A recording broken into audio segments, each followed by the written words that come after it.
comrades and friends, the fourth estate, once again you've come to ZANU-PF headquarters, the home of the permanent Zimbabwe revolution. I want to start by thanking you at the end of this year event, probably our last press event of the year, as we go into the festivities, the annual festivities of Christmas and the New Year. You have been very, very helpful to us as a party throughout the year. You have taken our message of the goings on at the part of the permanent Zimbabwe revolution seriously, and you have kept the national audience abreast. You have informed our mother Africa continent, and you have kept the world focused on what matters about what's going on in Zimbabwe. We take your patronage very, very seriously, and we are very grateful. This is our last press of the year. We want to highlight what we think has been the most outstanding achievement of our president and of our party, and it is that he has kept the unity of the party intact, that we have crossed this year, which many had felt would be a watershed year, Waterloo year for ZANU-PF. He has shepherded the Zimbabwean revolution with acumen, unparalleled acumen, and we have crossed the year with very, very united leadership, and his authority in the party is unchallenged. He holds complete sway with the membership of the party, as you saw with the resolutions which were passed at our conference in Manicaland, and where resolution number 1, which is that he should continue to be the leader of the party until 2030, was passed with reverberating unanimity by the delegates who represent the organs, who represent the membership of the party. There was no challenge from the floor about his leadership. There was not even a challenge in the corridors of the deliberations. It was a unanimous decision.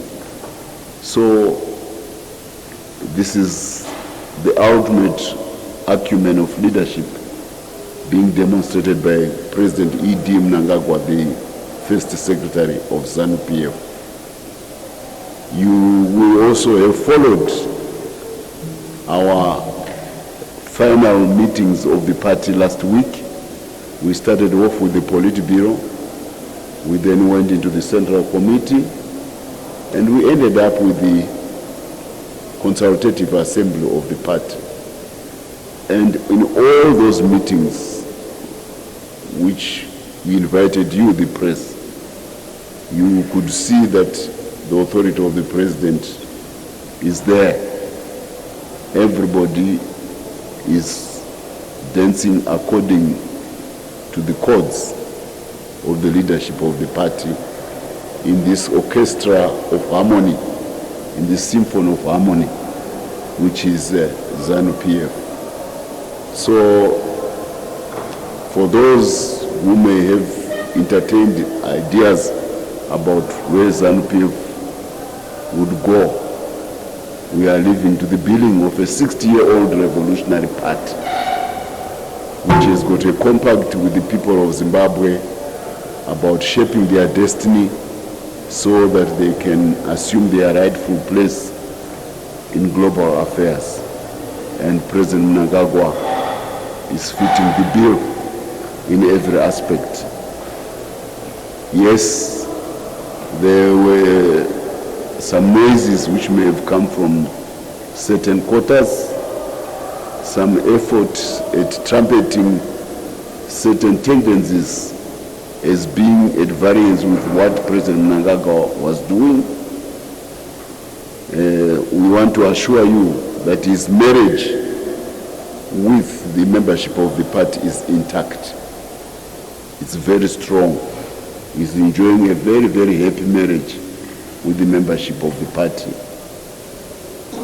And if we go by the performance of the by-elections which have been going on in the country, which ZANU-PF now wins even at local government level, which historically used to be the hunting ground of defunct opposition. ZANU-PF is winning by-elections at each and every turn. This is a demonstration that similarly his marriage with the electorate of Zimbabwe is intact and is very happy as a party. Remember, we always pride ourselves as being the party, a revolutionary, which started off as a revolutionary movement, and in 1979 at Lancaster House made the historic, unique decision in the history of revolutionary movements to say that we are going to assume power through the baptism of the ballot, even though we were winning on the battlefield by the power of the bullet. So we don't take our obligation, our compact with the electorate lightly. And we have lived to elections ever since. And we try as much as possible to convince the electorate to vote for us. By our good deeds, we never take the electorate for granted. And President Mnangagwa has taken that attribute of ZANU-PF to the highest possible level in the history of the party. So even on the national stage, he is complete master of the electoral politics. ZANU-PF is winning. This is a very good thing which we want registered by you as the fourth estate, that we are living to our democratic credentials as a party. Yes, there may have been covetous, jealous, sometimes ambitious suitors who may have tried to have side shows elsewhere to try to compete with what was going on at the main stage, which is here at ZANU-PF headquarters. All those side shows have come to naught in whatever form. Some may have been from within, some may have been from without, but we are happy to say that even those who may have entertained those ideas, they all come back to the fold of the party. They don't, what people purport to attribute to them outside of the goings on, the deliberations of the party, they never have the courage to come and say that within the deliberations of the party. So we believe in what goes on within the party, not in what may be said elsewhere in other fora. And we told you here that the show was here. They tried to compete against the voice of the party as we enunciated here. It didn't get anywhere. Takaita competition yana Geza, kayona competition yana Hopewell, kayona competition yana Nyuka ya Mabunu, and many others were vachikonyuka from elsewhere vachifunga kuti they can offer a competing voice as to what is going on in the body politic of Zimbabwe. I'm very happy with Mimi, because we are people of integrity. You have given due credence to what comes out of the Politburo, out of the Central Committee, out of the Consultative Assembly, and out of the mouth of our leader, more than these ramblings on or the murmurings which can be emanating from elsewhere. Some of them are on the social media, very prolific. There's somebody from Australia who is writing acres and acres about what is supposed to be going on here, and he espouses his own understanding of the Zimbabwe revolution, which is nothing in accordance with what actually happened during that Zimbabwe revolution. I say it once again, there's nobody with a continuous institutional memory of the Zimbabwe revolution as President E.D. Mnangagwa. He went in there as a youth league member when the party was formed, when it was still ZAPU. It split and he went with ZANU. It acquired a militance where there was the setting up of a guerrilla army. He was the first to be among those. Yes, the party went through the penury of prison. He was captured and he would spend again years in prison. He would even be on death row. The war or the army which he had pioneered became so big that it forced the colonial authorities to free the nationalists, and he will be the beneficiary of that freedom which came from an army which he had pioneered in 1974. He would be freed and he went to Zambia. He finished his university studies and showing exceptional dedication to the revolution and ultimate courage. He goes back to the same war second time. I always repeat, my experience of war is that one time is enough. But then he was in 76, 77, rejoining the war which has now become bigger in Mozambique, and going on to serve in that war in Mozambique as the special advisor to then to the former president of the First Republic when he was the leader of the party, and discharging himself in exceptional leadership prowess, including the founding of what is now our CIO, which is the most respected intelligence organization on the African continent. And the accolades are shown by the fact that the African Union, when it finally decided to have a Security Council of its own like the United Nations, it called upon Zimbabwe CIO to become the mentor and founder of an African continental intelligence service. These are the accolades which have been given to Zimbabwe, and they owe it to the man whom I'm talking about, President E.D. Mnangagwa, when he came back to the war and founded our security and intelligence organization. And his work would also show its mettle when he maneuvered through the treachery of the transition period. There was a lot of effort to destroy ZANU and ZIPRA during that transition period. And he was the chief advisor. He was many roles, including the chairman of the Joint Operations Command, bringing together ZANU, ZIPRA, and the former Rhodesian Army. And out of it, he created the Zimbabwe Defense Forces of today. They have also the hallmark of our president. He did many other things, the policy of national reconciliation.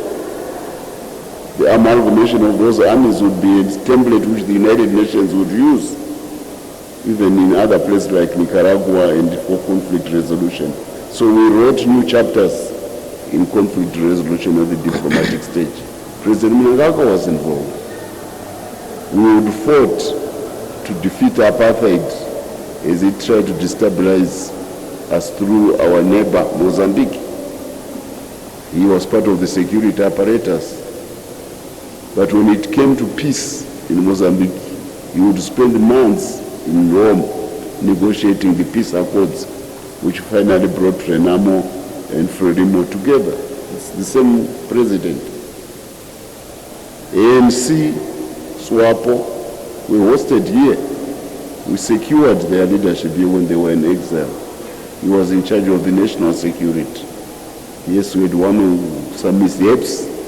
Joe Gabi from the ANC and others were assassinated. But by and large, our record of protecting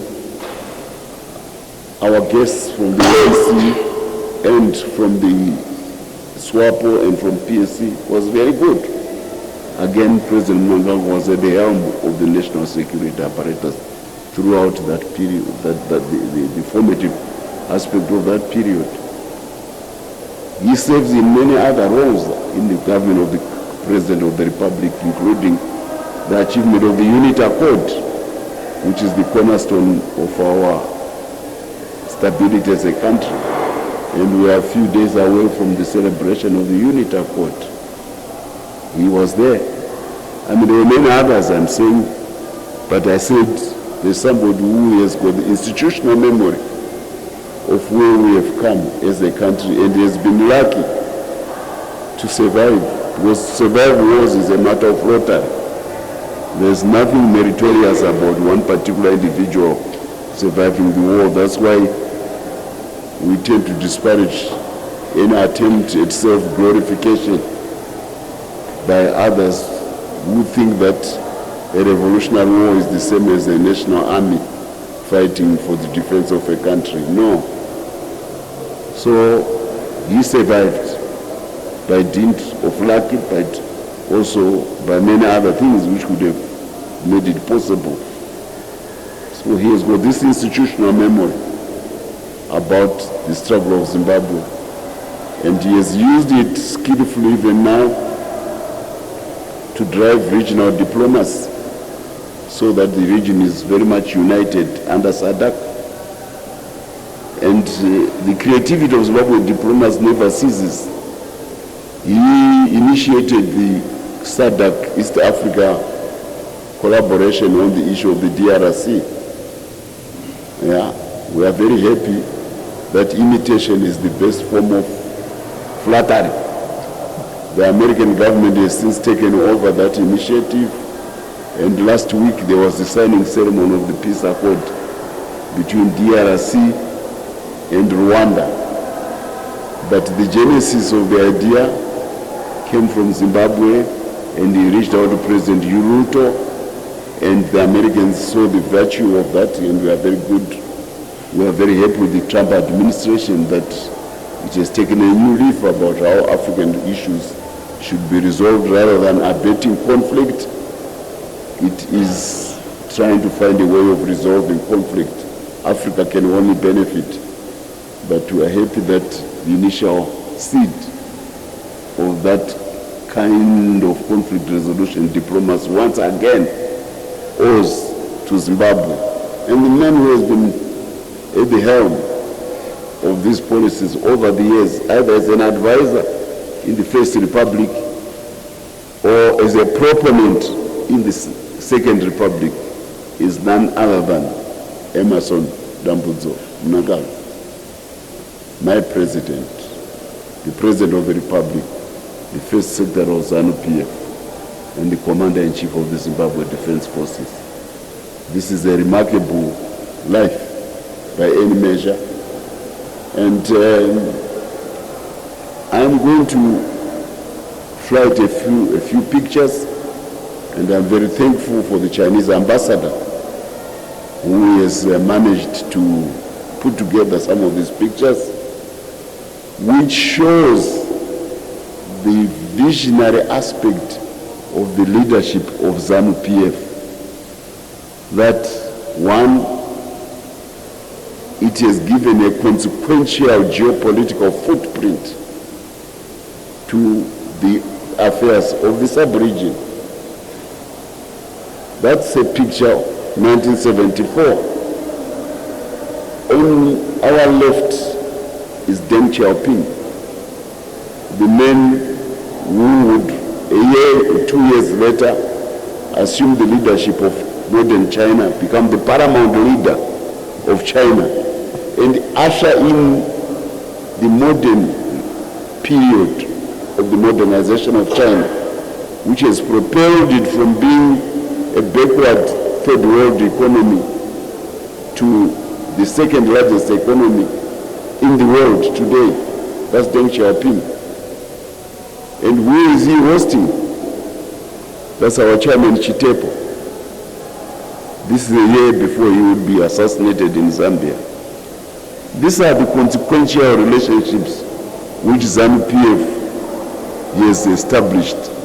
Well, in 1964, we can throw the others, I'll just... That's another one. From a military point of view, do you see the tall black man in the middle there? That's General Magama Tongoga.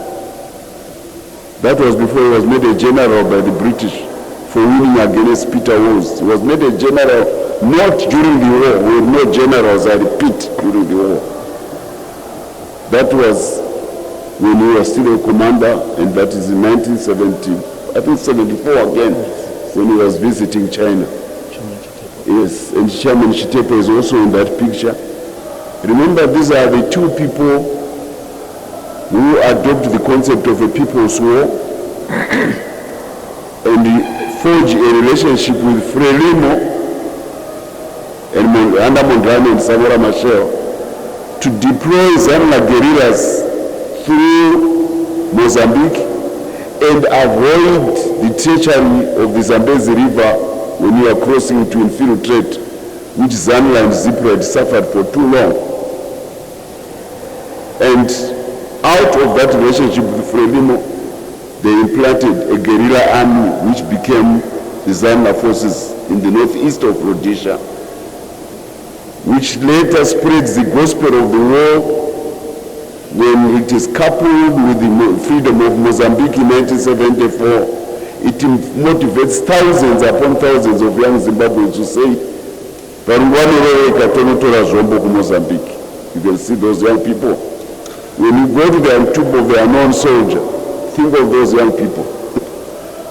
Those were the ones who were training with the Chinese.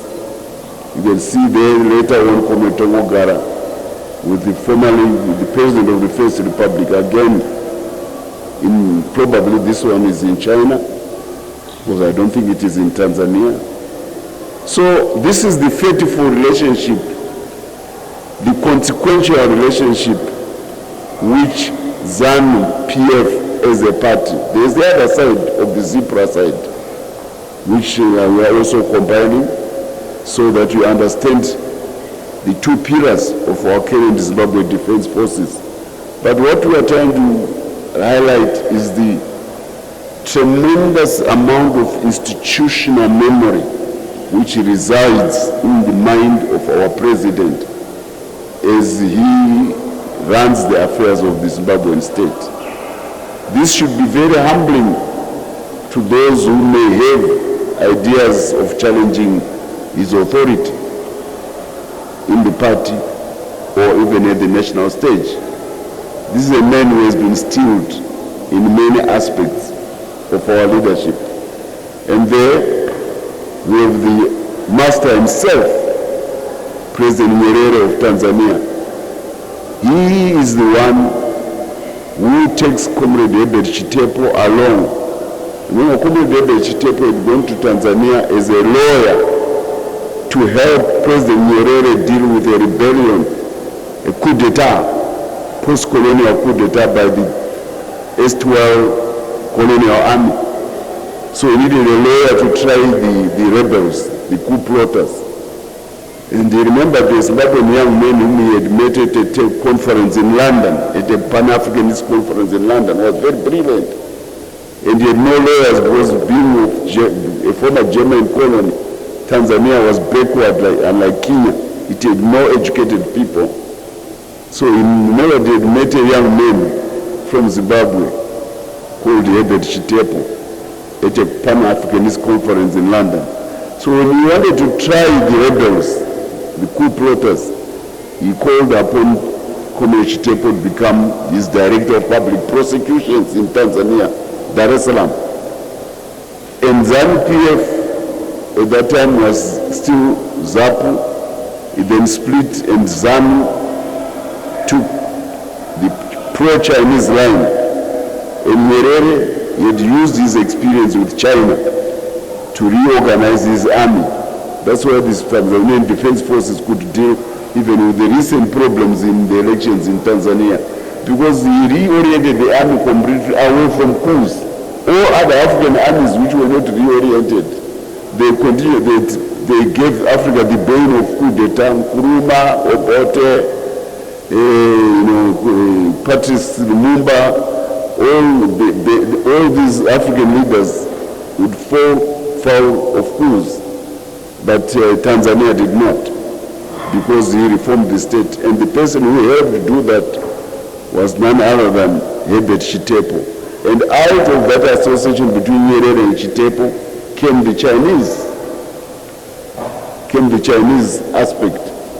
The Chinese aspect came about because there was a split between Russia and China, the Sino-Soviet split, about which line to follow in socialist development. Our side, one side took the pro-Chinese line, it became ZANU forces. The other side remained with the Soviet line, and it became the ZIPRA forces. So we got the best of the two revolutionary trends of the geopolitics of the time. And the man, again, who has got the enduring institutional memory about all this, is our president. I felt I had to go through this so that you have an appreciation of where ZANU-PF has come from and how it continues to discharge the role of giving prosperity to the people of Zimbabwe as they chart their affairs on the global stage. And the success is palpable. The relationship with China has now given us a steel plant. It has given us an advanced lithium industry. That's China at the United Nations vetoing the 2008 resolution which will called Zimbabwe's fate to be that of Iraq.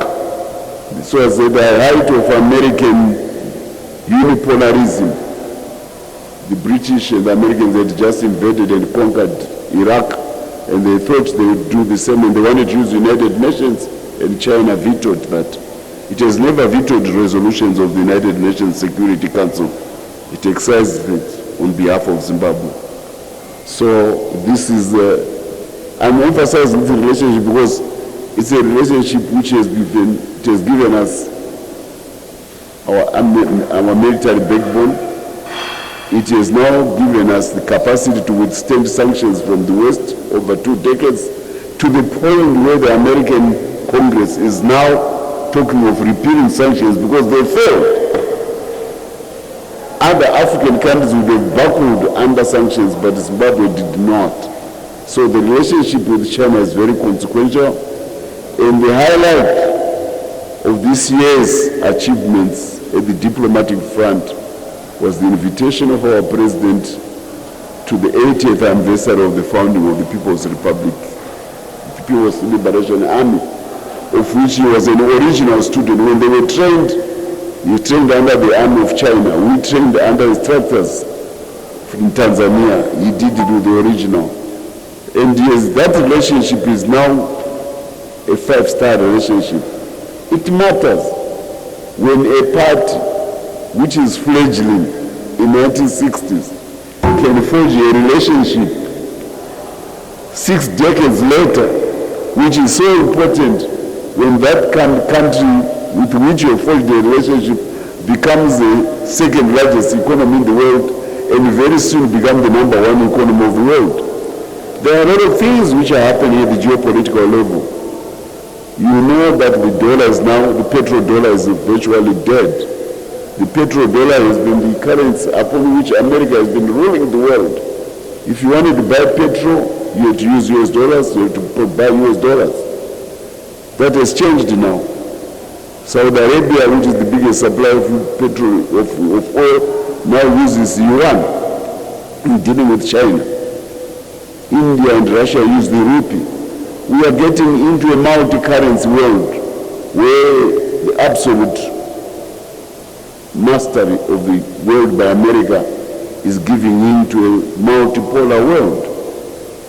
And Zimbabwe's friend, who was a third world periphery state in the 1960s, has now emerged as the dominant trading economy of the world. Every country in the world, their biggest trading partner, number one, is China. So out of this trading partner comes economic power. Out of economic power comes financial prowess. And we are the only country which trades in the most difficult currency in the world, US dollar. And all the US dollars belong to us. They are ours. They are not a gift from America. And that has been achieved by President Mnangagwa in the last 5 to 6 years of the Second Republic, to de-dollarize the economy, to de-dollarize, because madollars are now happy when America ndiyedu ekutozvisenzera mpone pauzima titori full member ipapo panyaya ma US dollar atiite rely on the Federal Reserve Bank of America. This is the strength which the president has given to this economy, President E.D. Mnangagwa. So when he enjoys that marriage, happy marriage with the electorate, that happy marriage with the membership of the party, it's earned. It's not flippant. It's actually earned. He has worked hard to be where he is with the communion of the electorate and of the membership of ZANU PF. We are also carrying big economic initiatives at a regional level. Just last week, our policy meeting followed the lead of our ANC friends in South Africa to fully discuss the steel sector. And we are now looking at dovetailing the steel sectors of Zimbabwe and South Africa. We are pursuing that at the highest policy level of the two sister liberation movements. So our Secretary General is reaching out to his counterpart in South Africa. And this is the blessing of the two leaders of Zimbabwe and South Africa. We owe our alliance to the Liberation War days, because our strategic assessment is that, of course, there's Samora Machel. You know, there's I can't talk of President Nyerere without talking of President Samora Machel. I already mentioned to you that he invited Chitepo and Tongogara to come and deploy ZANLA forces through Frelimo's forces in an advancing guerrilla warfare against the Portuguese. For clarity, what had happened was that for many years, the Rhodesians had used the Zambezi River as the Maginot Line. You try to cross the Zambezi River, the Rhodesians are on the other side of dugout canoes from Zambia, shooting at ZANLA and Zipra from 1966 when we started the war. So it was not easy to deploy across the Zambezi River. It's a big river. It's Africa's fourth largest river. So Frelimo advanced from Tanzania and crossed the Zambezi River into Tete province. When it crossed into Tete province, Rhodesia was alarmed, because it meant that there was a possibility of ZANLA forces or Zimbabwe Zipra forces coming through Mozambique, crossing under the protection of Frelimo, the Zambezi River, then coming into Rhodesia on open terrain, Mavradona, Pasisina Ruko. So the Rhodesian army was alarmed. What did they do? They decided to deploy their forces into Mozambique because they were saying the Portuguese army was very weak because it was coming from Portugal. It was not fighting for its territory, unlike the Rhodesians who said our settlers were fighting for our territory. So when they deployed their army into Mozambique to fight against Frelimo, Samora Machel and Mondlane then reached out to Zipra and Zanla, to Chitepo and Geza to say, can you guys bring your forces so that we can pin your Rhodesians at home so that they don't cross into Mozambique. That time Zipra was not quite ready, Zanla was ready, and Chitepo and Chongogara ended up as allies of Samora Machel and Mondlane, and our army could now cross the Zambezi under the protection of Frelimo, and the Northeast Offensive, the legendary Northeast Offensive, came out of that alliance. That's an aspect which I just felt I had to highlight, but I want to come back to say that we are doing well as an economy because of President Idi Mnangagwa. And this relationship, he has got institutional memory of where it came from over the years. And these pictures are events which happened with him before his eyes. So that's where he is today. We are very lucky to have a leader who has survived, and that's why he's respected by his peers in the region, all of them. They respect him. The same respect which we accord him as an electorate, as a party, is the one which he enjoys among his friends. So out of that relationship, we are now forging an even closer union in SADC. And we are looking at 3 countries, Zimbabwe, Mozambique, and South Africa, forming what is a steel union, a coal and steel union. Because no industry, no product forges the development of a country better than steel. Steel is food, is what food is to the human diet, steel is to the building of a nation. And President Mnangagwa has shown exceptional capabilities, acumen, by establishing a thoroughly modern steel industry which has attracted the admiration of his peers in the region. And because of the leadership of Zimbabwe in the raw steel production, South Africa is now reaching out. They have the most advanced downstream fabrication steel on the continent. All those cars in South Africa, they are manufactured out of steel. So we are forging that relationship, but we are taking it further by bringing in Mozambique, because steel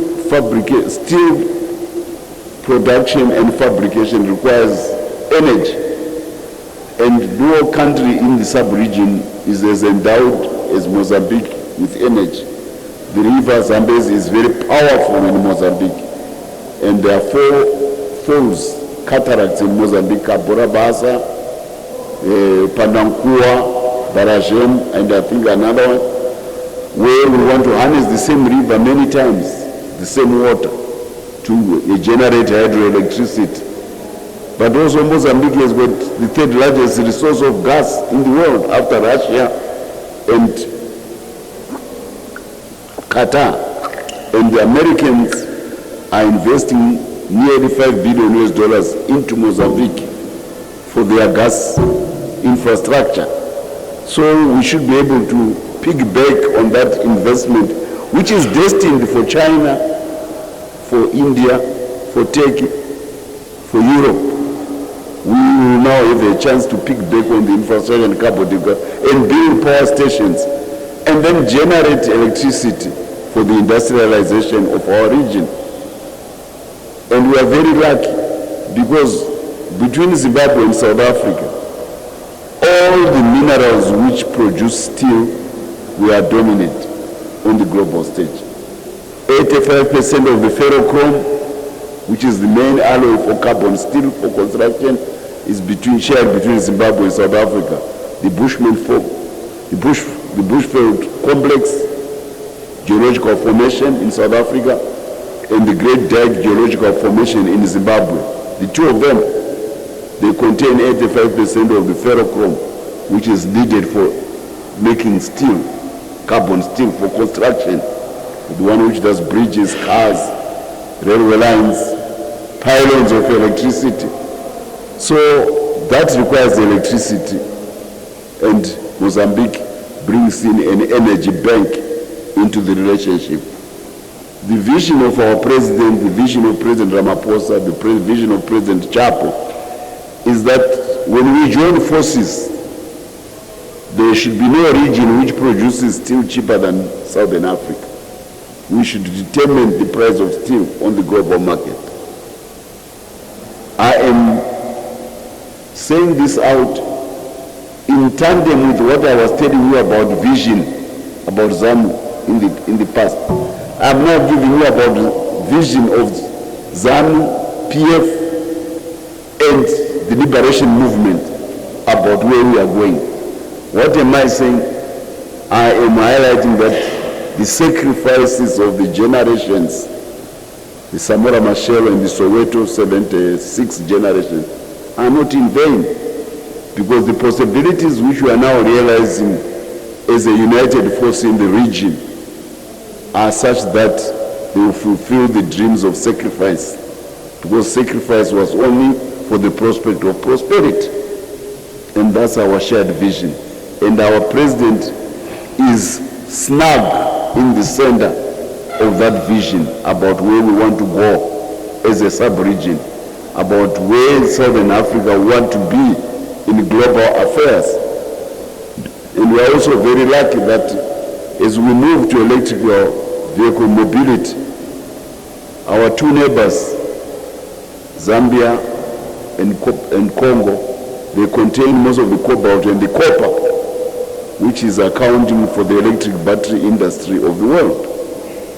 So if we have a steel industry in South Africa and an electric storage energy battery industry between Zambia and DRC, we are assured that Africa will become very powerful.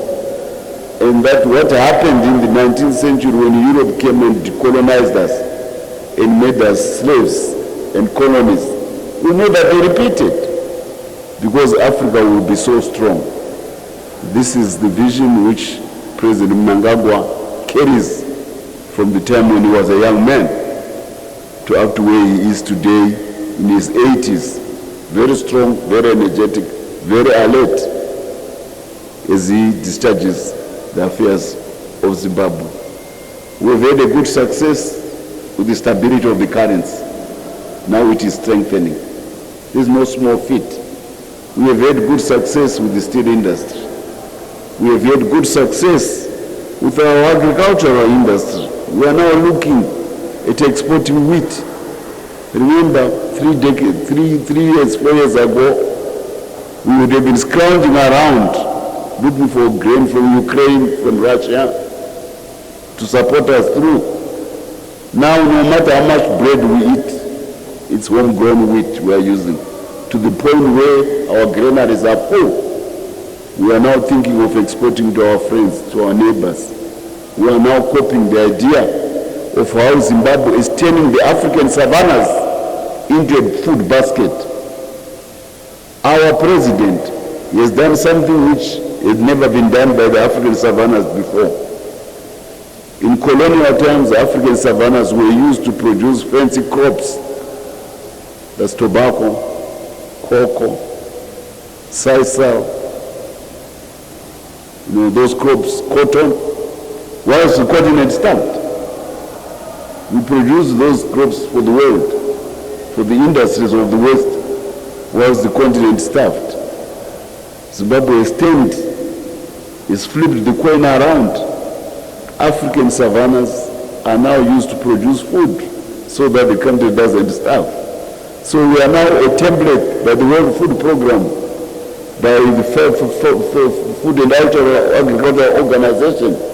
We are now a template that African savannas can equally produce food crops, so that the young and teeming African population, which is growing, by the way, probably in the next, by 2030, 2050, Africa's population will be twice that of Europe. That was not the case 50 years ago, 60 years ago. Africa's population was half of that of Europe. So we are the continent with a young population. We are the continent of the future. We need to produce food. And we have the African savannas, which have never been used, like the prairies or the pampas or the European, the blessed soils of Ukraine. The Africa's savannas were never used for food production. Zimbabwe has shown that it can be done. And we as the leader has shown that President Idi Nanga, this is good. This is no small things. You take them lightly. But for a continent which used to go around for begging for food, it is very important. It adds to vitality of the African continent. So our granaries are full because of the policy of the President of the Republic. We have achieved sterling figures in tourism, the security and safety which is associated with Zimbabwe, together with our scenic Victoria Falls and the other, maybe has become a coveted destination of tourism according to the authoritative Forbes magazine, the foremost business publication of the world. This is not a small thing. We need to hit our chests as a country. But we also have a very, very active diaspora which has come back home in droves. The three diasporas, the white one from the 70s, the white one from the 80s when they ran away from majority rule. The first one ran away from the war, 1970s, the white diaspora. Then this black diaspora with the meltdown of the economy after 2008 and sanctions. All of them are voting back home. So this Christmas, you are going to be entertaining so many Zimbabweans coming back home. Before they will be sending money to buy meal in this month of hunger. Because normally the season is at its end, the cropping season. So hunger stops from November, December to January. And we will be looking upon the diaspora to help us pull through. That is over now. The diaspora is coming to celebrate. They are bringing in their US dollars. They are coming to build homes home.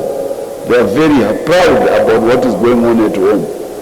You see every other week on television, the diasporans come home to give themselves awards of their performance in the diaspora from different national jurisdictions across the world. Zimbabweans perform well enough, doesn't matter which jurisdiction you place them, because they are educated at home. We are very educated. And where does that come from? Again, from the institutional capacity we built over the years during the war. We built the capacity to deliver education on a scale Africa has never done in Zimbabwe. These are the achievements of ZANU-PF as a party. So I came here to extol the virtues of a party. I joined as a young man leaving university, a party where many young people paid the ultimate sacrifice, and we know them. A party which continues to confound about what it can do, but a party which also thrives upon the visionary leadership of a forward-looking young man of the 1960s, who continues to lead the geopolitical landscape and the financial and economic parameters of modern nation building in a way which has made this country begin to grow at a rate which even those who did not like to see it succeed now actually acknowledge.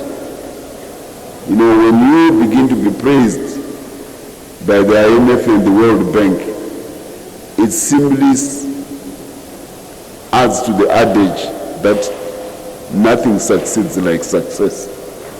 And this is the story of ZANU-PF. This is the story of the people of Zimbabwe. But above all, this is the story of President E.D. Mnangagwa as the leader of Zimbabwe.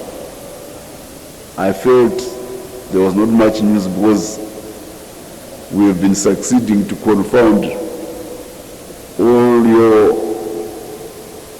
prophecies about Nuka Mabunu, about Hopewell, about Geza, about what could come out of Chamiza, about this and that.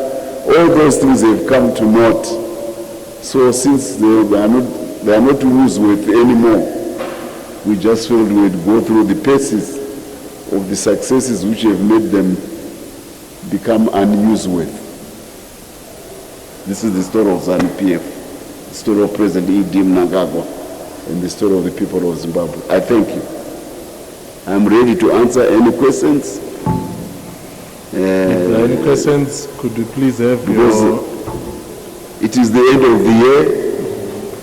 You have things which may be outstanding in your mind about the fate which may befall ZANU-PF again, which we don't foresee because we are a part given to success. But we don't mind. Ask anything. Don't feel inhibited. Anything, I'll answer today. Please, your name, media organization, and question.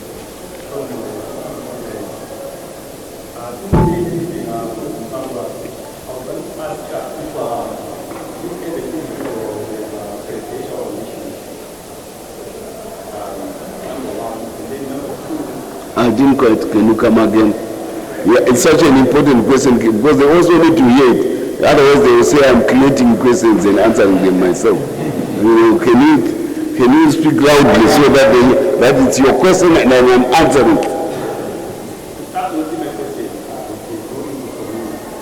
My question is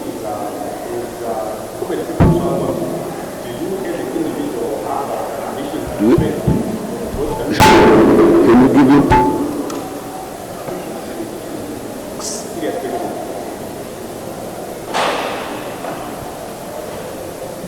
I don't want to answer questions which are imaginary.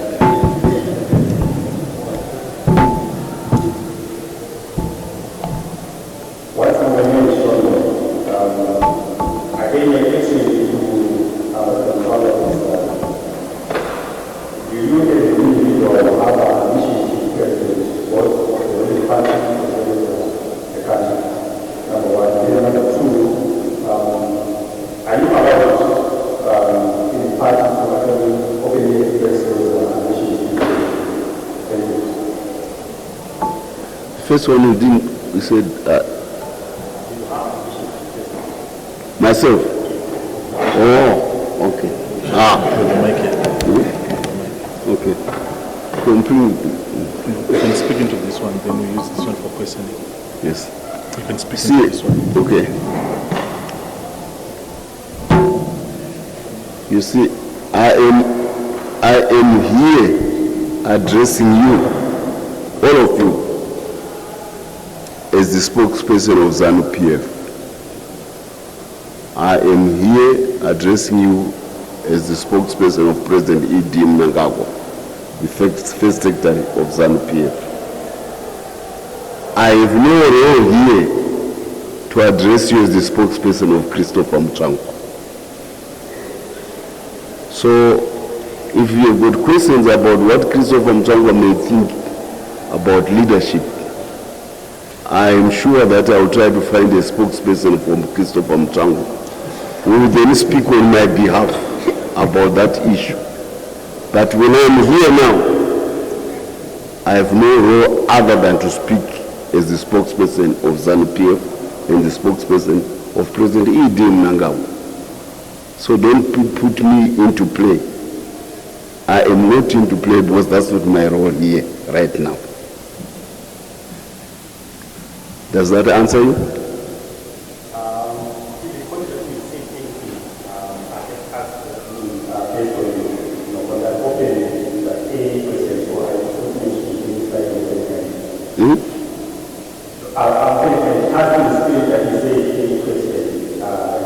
Yeah.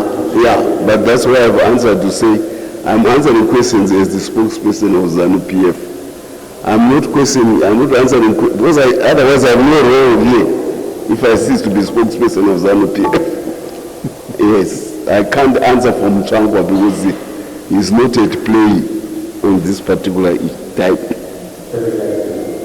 Yes, and political ambitions.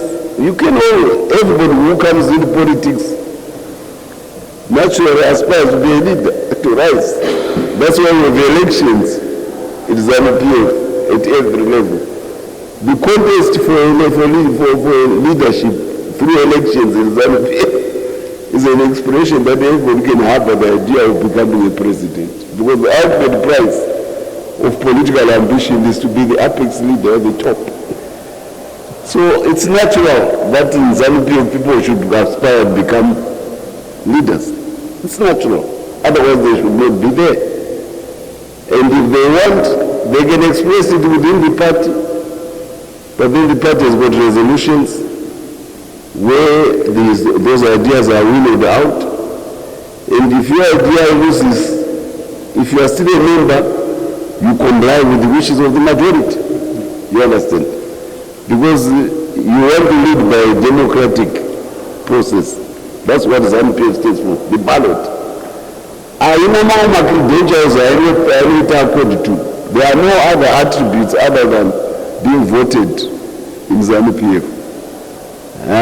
That you may have a history as a businessman, that you may have a history, you conjure up a history about your military credentials, or you want to conjure your credentials as Mkuyenanga, all those things everyone has got some attributes, but those credentials are not the ones which determine how you become a leader. You've got to have your ideas go through the democratic ethos of the party. But because we are a revolutionary party, if your ideas are defeated, you must fall back to the resolution of the majority. That's how this country is also run. So we have no problem about ambition in ZANU-PF. You are allowed. You can have ambition, but it must have its parameters, and these parameters are determined by the fact that do they pass the past master of democratic ethos. Karawaruza obvuma utundaruza party conference. And so a businessman don't juxtapose your leadership in business to entitlement to become the next president of ZANU-PF. As this right.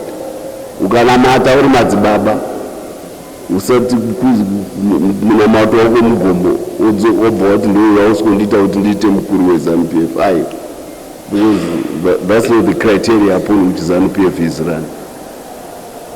Does that answer you? Thank you so much. I'm happy you are satisfied.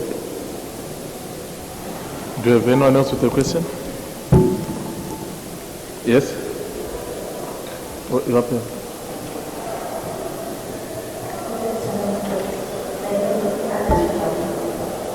Anna?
answer that.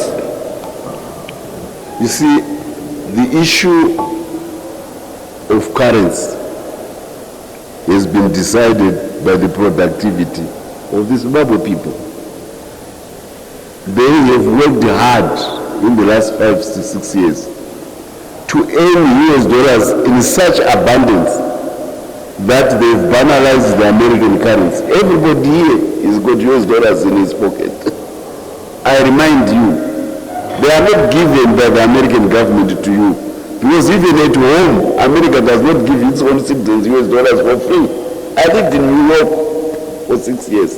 I went to school there, I worked there. Apana panombopiwa ma-US dollars na-America kuma-American citizen. Saka ukaona ma-US dollars ari muhuna kuwose zvauri izvozvo.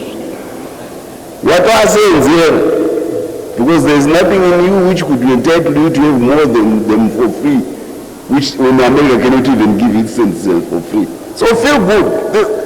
Impose is well. Tiri Shasha, full member. Kutamba the currency, a superpower. Kuita my take a pandari. This is a Zimbabwe. This is a Zimbabwean feat. We are working hard. Tobacco farmers in Ulungu. Young people digging gold in abundance. This is what makes us have so much US dollars in the economy. Mukwana supermarket South Africa akazara muno. Ari kutsvaga ma-US muno muZimbabwe. Some of the best fruits in the world are now for food lovers in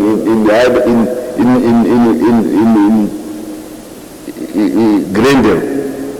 Because there's no reason you can talk about US dollars for America and fruits if you can get US dollars for next to Zimbabwe. This is the vitality of this economy, which you need to be proud about that. And if you consider that we had no currency in 2008, we lost a currency. And we went into the Second Republic without a currency. And President Mnangagwa has now restored the currency, and the currency has been moved the US dollar. On our terms, not on American terms. Hatina permission. Yatakapiwa na America kusenza mari yao. Takangoenda pamusika, pa the market, global market, in financial marketplace, ku Dubai. Paunotekesa gold, waunodzoka kumbakatazadza gafut, US dollars muno. Ugona kwatiri kuita. So when we then add dynasty, which used to waste about 1 billion, 500 to 600, 700 million US dollars. Now we are producing and we are selling. These are good things. They strengthen the economy. Hans Lima businessmen are saying, this is the first December, Christmas, where they've gone into Christmas without worrying about the rate of the currency from seaworld. But businessmen, as we used to wake up in a businessman, I think one of them for impacts or Insco, the biggest company which collects cash in the country, Chicken Inn. And we used every day to wake up with what will be the rate. Now no more. The rate is not, in fact the rate is strengthening. So I want you to understand, we have no issues about currency from the perspective of the use in the economy. What we have is the availability of the currency to the general populace. And it's a challenge. Even yesterday I was reading. The management of distributing my coins in an economy is not easy. Only if the coins are the currency by which the nation is operating, then do we have economies of scale to distribute coins all over. Because you are operating chakura, now money is here. It's here. In this, now money is in many forms now. It's in a card, in a credit card. And with Starlink going all over the country, money is everywhere. So, kuti uchikwanisa kuti wairane system yekuenda kumukumbura kunodonhedzera mari ikoko wozoidzosa futi Arma coins. This is an expensive affair as we are transitioning to digital currency. These are the challenges which are being faced by the Reserve Bank. Kana wachichaga currency pafoni pako simzano akamboshoterwa nezigi pafoni pake one US dollar pafoni pake in your day-to-day operation.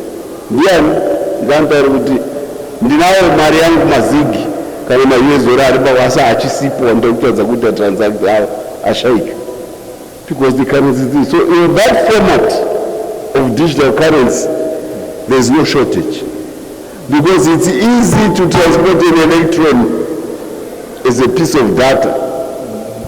You can do it by air, by waves. Then airwaves electronically. But when it is movement by physical means, logistics, imagine I was ma pick up paka anamshikashika vakapaka every day.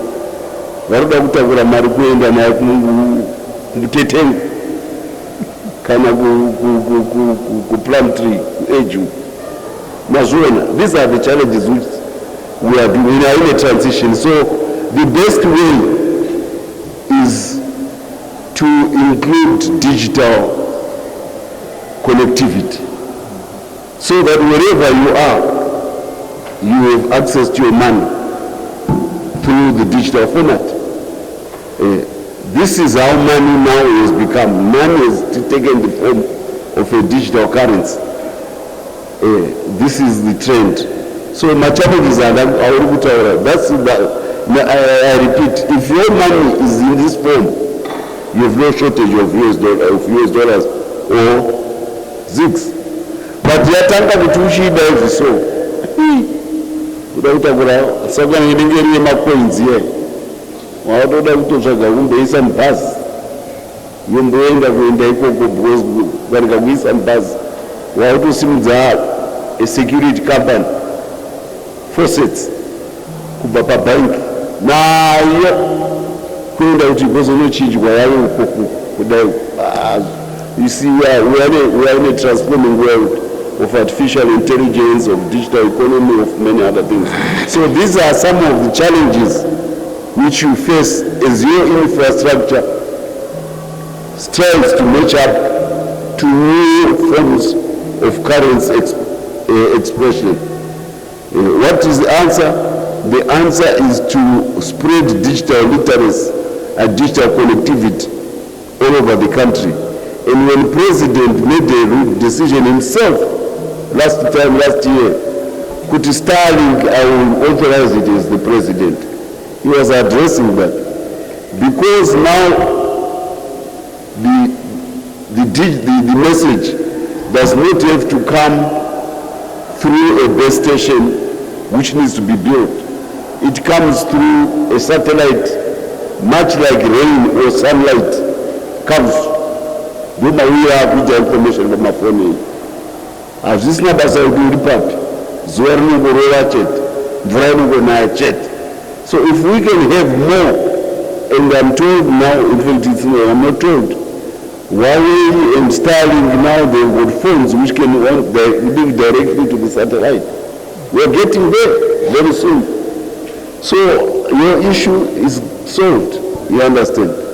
The challenge is how do you try, do you have the economies of scale to justify the distribution of coins, let alone of notes, let alone coins that are physical, to the remote areas, which tumira motikari wachinja watengesa mandere. Tumira pick-up truck kuti supply a tick or suspense or cent kuti riite transaction yefambe. Kuzaza pay 2 years, kuzaza mutruck kuti idaro. Is there that's, I think, I'm not from the central bank, but I've tried to answer as best as I can as somebody who did finance 0101. I have a finance degree in New York. So these are some of the challenges. I hope it answers you. Yeah. Thank you.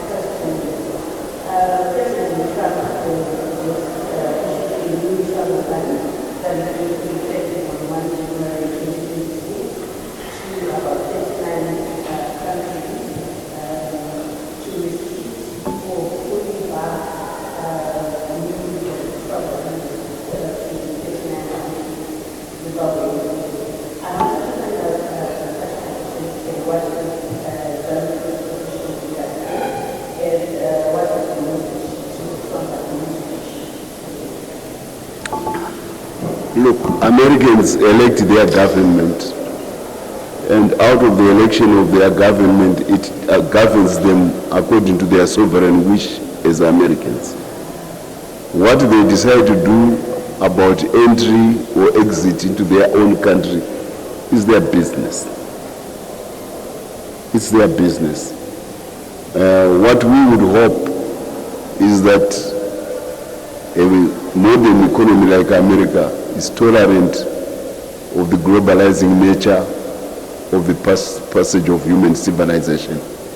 The world is becoming a global village, and free movement of people as much as possible encourages that interaction among people. If countries become paranoid or xenophobic, it's a retrograde step. But by the same token, we do not, as Zimbabwe, try to prescribe what other countries should be doing according to their immigration policies. It is their business. We are hoping to create a country which does so well that it doesn't have to export its own people abroad for economic reasons. But at the same time, we also appreciate that there's an even distribution of knowledge, expertise, and intellectual property at any particular time. And it is the interaction of human beings which bridges that gap. So anything which which makes human beings interact and exchange ideas, it adds to some total of goods which are being produced by humanity. It adds to prosperity. I think that's where I would answer it.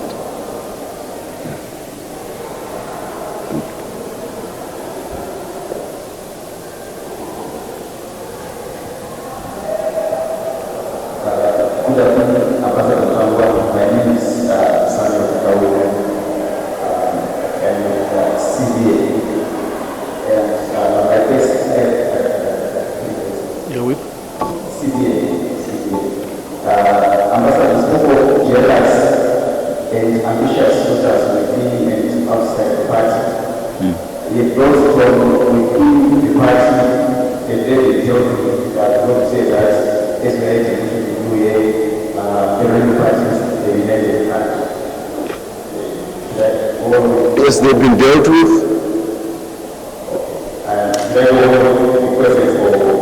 You can complete your question, but I can answer it one by one, but maybe for the privilege of others, complete your question so I answer it. The second question is how legal department with the principles for the extension of the presidential activities. And lastly, there's a statement that the assessments of businessmen that in the central office is state moving towards presidents. What's your response to this statement? I'll answer the last one first.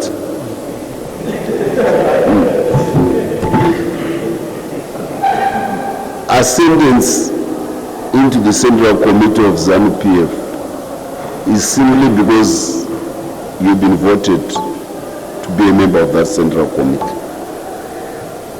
In the voting process or in the nomination process, but it is a voting process of an electoral college, there is no provision clause to say kuti tirikuita member of the Central Committee kuti kunoita mukuru weZANU-PF kunoita president.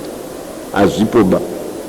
Because if it was that, it was there, the people of the Central Committee who are voting for you would be acting outside the mandate of their organ at that particular time. Because akusive kunovoterwa ma-president amangwana patiketi iroro vauri kupinda naro.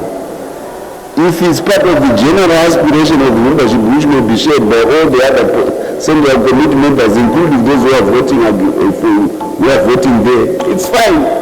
But kana vakuzofunga kuti iwe wavoterwa naye saka vakunzwa vakunoita president, it's a subjective thing. It is only that exists only in your mind. It does not register Politburo kwatozoita decisions kuti iwe uri kuvotewa because uda kuti ugozoita president, saka tokuconsider on that merit, because that attribute is not there. You understand? Do you understand? So, you know, you may dream yourself kuti ndavoterwa pano saka ndichaita president. There's nothing wrong with that dream. But to think that because you've been voted, therefore you're going to become the candidate of the president, you are misdirecting yourself. It does not quite work like that in ZANU PF. So, as to what the person may subjectively think, I can't answer for him because inini andingambofunga kuti ndikavoterwa muCentral Committee. That won't Politburo. Andambovozva ndaizovoterwa muCentral Committee, therefore andambogara ndazvifunga. So kana paine mwana ufunga zviri different, andingamuansiri muende mubvunza kuti inda uchifunga zvakadaro, iye zozvipindurira mubvunzo iwoyo. Inini hausi wangu kunaiga. When we deal with the guidelines of the party and its constitution, nowhere does the party say because they've been elected in the Central Committee, therefore you are going to become elected, you are a candidate to become a president. Azvipezo, ukazvirota zvazvako kwedogwa hazvipo. Saka hatimboziita deliberate on the issue of Comrade Tagore becoming a member of the Central Committee. Hapana patakambozotara muPolitburo kuti saka pane dzimwe pfungwa dzokuti mangwana ada kuzoita president tozvimaka here futi ipapo. Saka we mark what is available at that particular time, and it is only a selection to a particular post at that particular time under the parameters, under the constitution of the party at that particular time. What you may subjectively think and what you may tell your friends and what you may want to spread on the social media, hatingazviteedza zvingapere, hatizvigoni, hatingazvipedze izvo. I hope it answers also the other questions. Yeah.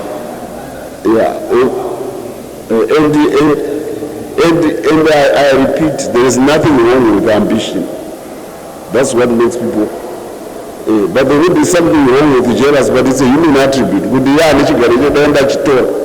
As is right, but it's only jealous.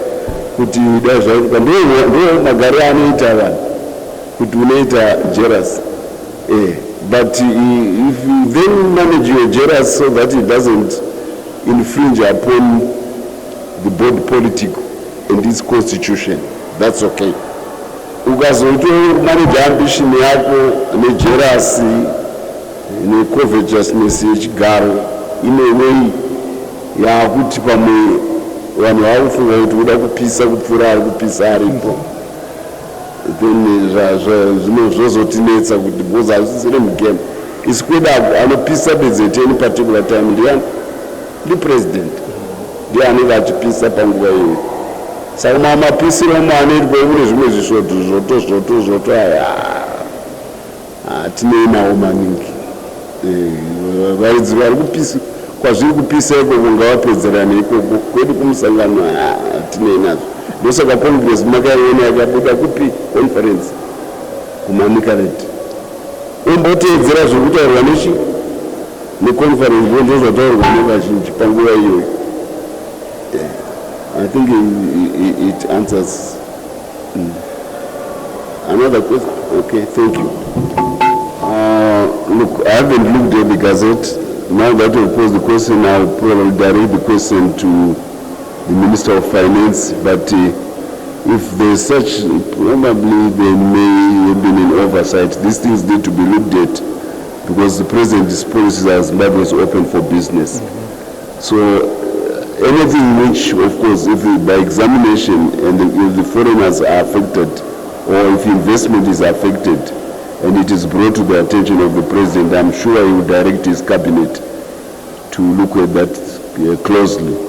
The policy of the President is to say Zimbabwe is open for business and we are open for investment, and investment will be treated on an equal basis, whether it be domestic or foreign. Investment is no color. So look,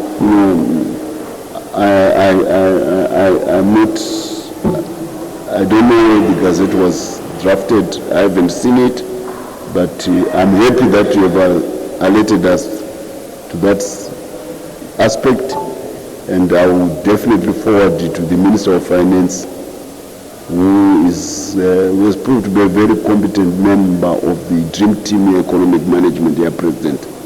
I'm sure he will look at that closely. But he will be askance at anything which militates against investment into Zimbabwe. You will not be happy about that. Thank you. Thank you.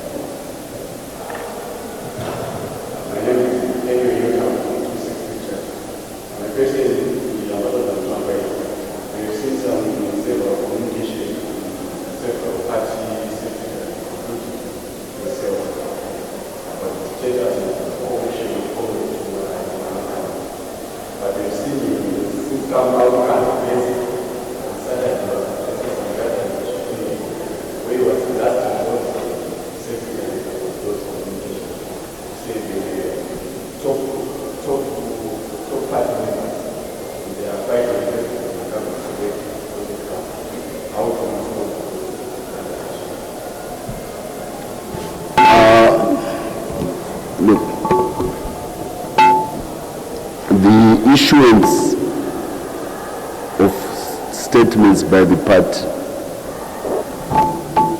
the authority rests here as the spokesperson of the party, and as much as possible try to follow what I say, because that is the position of the party.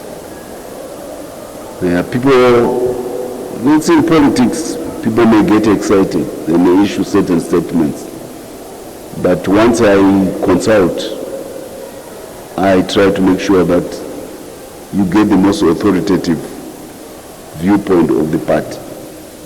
So if you're in doubt, follow the party spokesperson. That's what I would say. Secondly, when provincial organs deliberate on certain issues, we, as much as possible, give weight to the decisions of the provincial organ at that particular level. And when it is a party province, like Manicaland, the second most populous province, we always give due weight to what they say. And when they make recommendations, they come to the Politburo, where final decisions are made. So in this instance, the recommendation from Manicaland has been made. We expect that it will come to the Politburo, and the Politburo will give its weight to the matter, and a decision shall come out of it. So anything before the Politburo says, I would say the default is this party spokesperson. When the Politburo says something, I will again come back to you and tell you what the Politburo has said. Look, it's in politics, people may throw barbs at each other. We are more seasoned, those who have been in the revolution for a long time. We would hope that politics in ZANU-PF does not become a politics of barbs. like happens in other opposition parties, because handizokupati kwedu izvozvo. So vachavari kuuya tinotarisira and president vakataurira muno, he said it here in his speech that we were expecting kuti vachavari kuuya vachadzidza kuna vari muno vane makore vari mumusangano kuti zvinofamba sei vakaudzwa. That stricture would apply to those people who are also coming. It does not mean that I'm judging their eligibility or otherwise to be in the central committee. No, that is a position for the political. I'm just saying they should follow what the president said with it. Imbopindamo umbodzidza vanga varimo kuti zvinoitwa sei.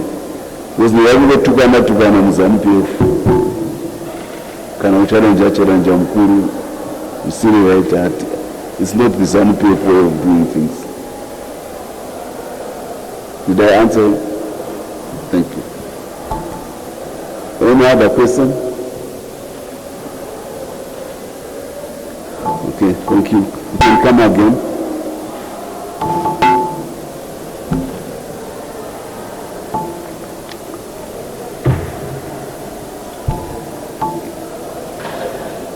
My name is Sean,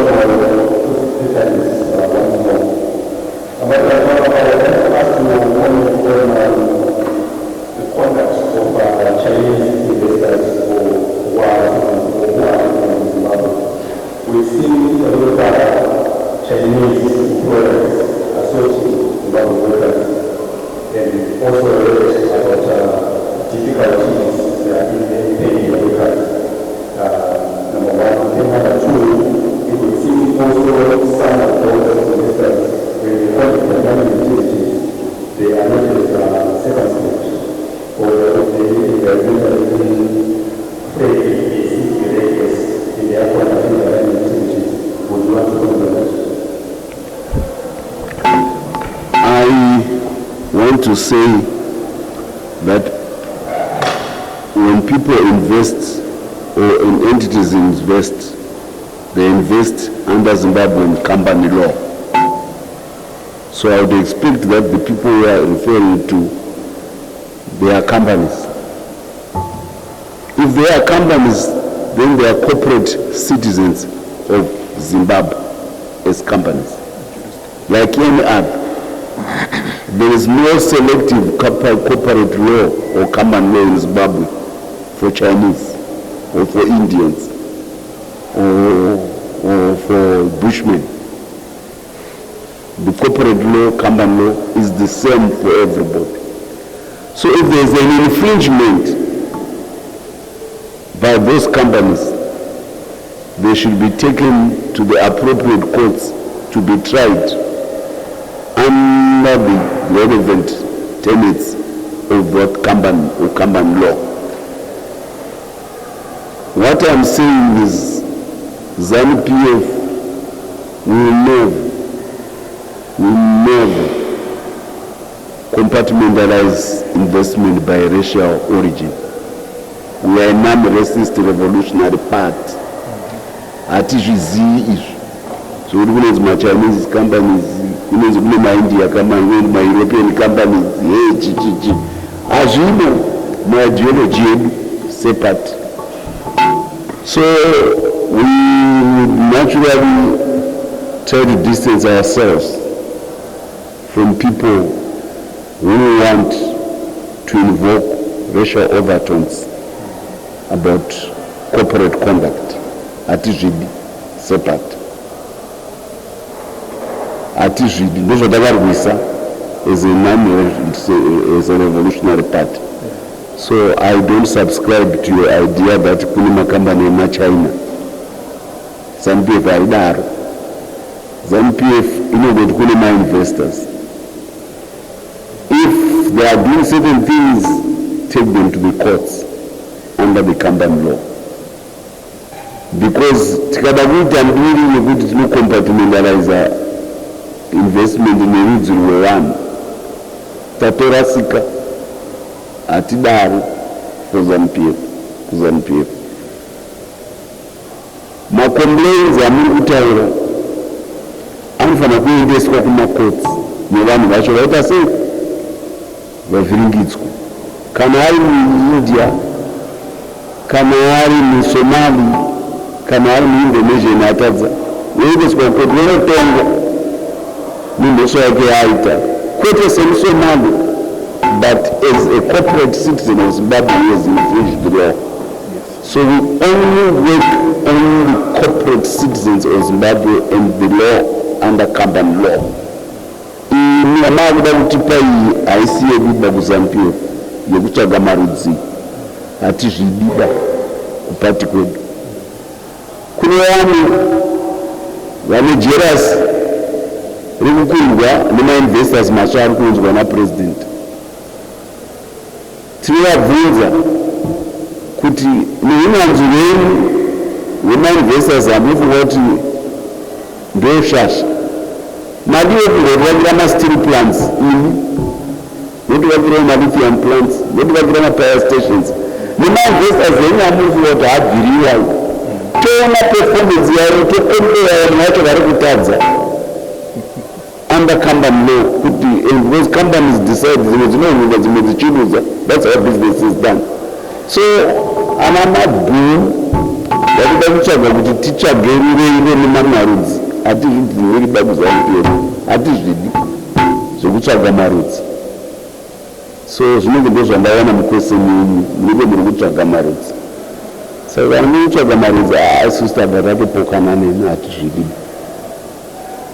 Asi kana paoneka vari kutadza under corporate law, under company law, vaendesei kupi?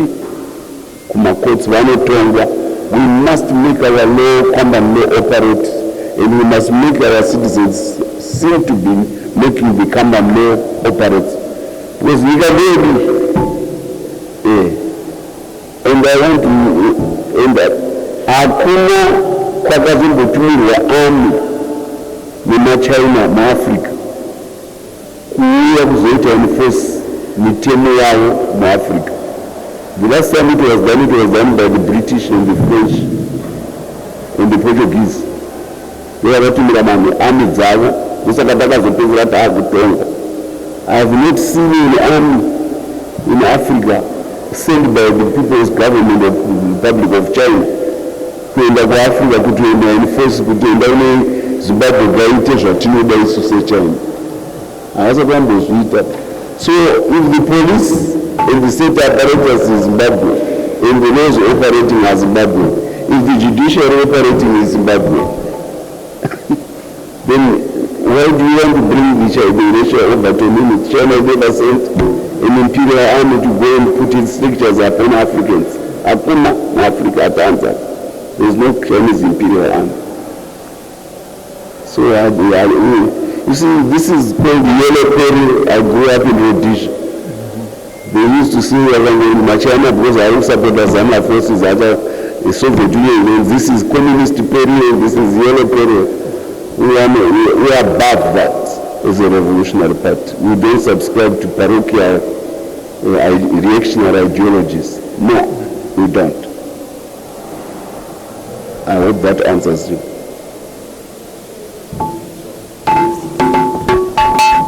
Anybody can follow up on that one, but look, we are a non-racial revolutionary party. We believe in the equality of human beings across the board. We never look at human beings in terms of their color.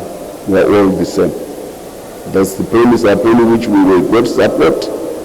Yeah, because tikangofamba tichiti tiri kurwisa varungu tichipiwa support neRussia mazuva iwayo kana neCzechoslovakia kana kuti neGDR Yugoslavia tichiti tiri kurwisa varungu zvainzipiwa idzokera indegeinzokera kwekushanda hapana chombo chamunobva nacho muno. We are a non-racial revolutionary democratic party. We don't subscribe to that. And this we will instill to every ZANU member.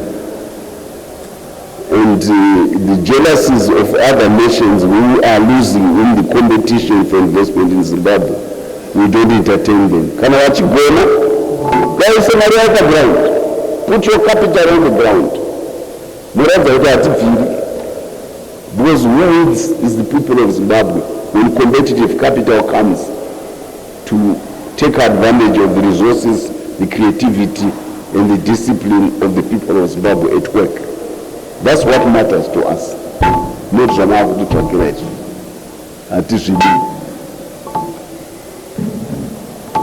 And by the way, just for history, the reason why the small-scale gold sector grew is because in 2009, our small sector miners, I took them to China. They saw the Chinese equipment for gold mining. It was more suitable to Zimbabwe because gold is everywhere than the South African gold mining equipment, because in South Africa gold is 3 kilometers deep. It's a heavy capital, it is not applicable to Zimbabwe. So along the way, Chinese equipment came and gold production shot up. This is the economics of why that's why the zinc is so strong today. It's equipment which is coming mostly from China. Most of that is 80 to 90%. And maybe also we don't have enough capital. We should try to make sure that our people have got enough capital. Could we promise to run their own mines? There's nothing. I have a money that you have advantage of time on the chukure to Kuvamusha Kwaki. It's hard to provide the chukure to Kumusha. These are the birthplace of a new industry. It's a new industry. It's growing. But along the way, it shall be right.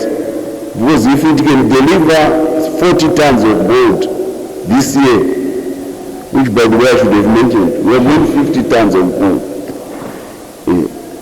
Those are the reserve reserves are and each time America shouts at Russia or France, Europe threatens war, the price of gold goes up.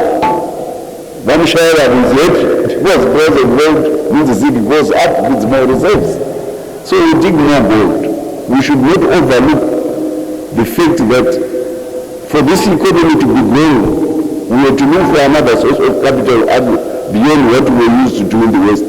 I was the ambassador of the Middle East policy to China. I was drafted to lead ambassador. I didn't even ask for the job in 2002. So a lot of the growth in the economy, Vwangwe is pumping. Everyone knows Vwangwe now. It's pumping is a town. Machiminis are Fututika Geza, Buddha, Azizadza Nika is. This new capital, most of it is coming from China. Steel plants from China.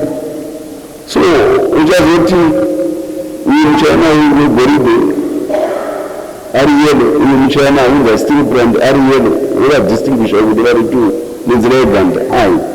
We distinguish them according to the capital which they are applying on the ground. Because it has a gun, but you know because we just say, we are managing a steel plant, which is in China, because we are burning a very well, yekuti vakarwira goridhe kwakati mumusi then vashandisa diplomacy yapresident vashandisa economic performance because unongireya mustreet haana kunyora kunzi vakarwira goridhe kwakati nemuzimbabwe. You understand? We should not slide into racism. It's not ZANU-PF way of doing things. I hope that was my lesson number one. Pandakuenda kuundu hatisikuisa ganda, tirikuisa rusarura ganda. Thank you. Anyone else? I think we've had a good run. It's the end of the year. I've been generous with your time, but we are very happy once again to be with you. All of you have a Merry Christmas, Happy New Year, and you come back next year, be invigorated. Maguzaita Amamiko Amabuni, Mama Geza, then I hope our committee meeting your president, ZANU-PF, Yamama Gatere. That ended that was. Thank you.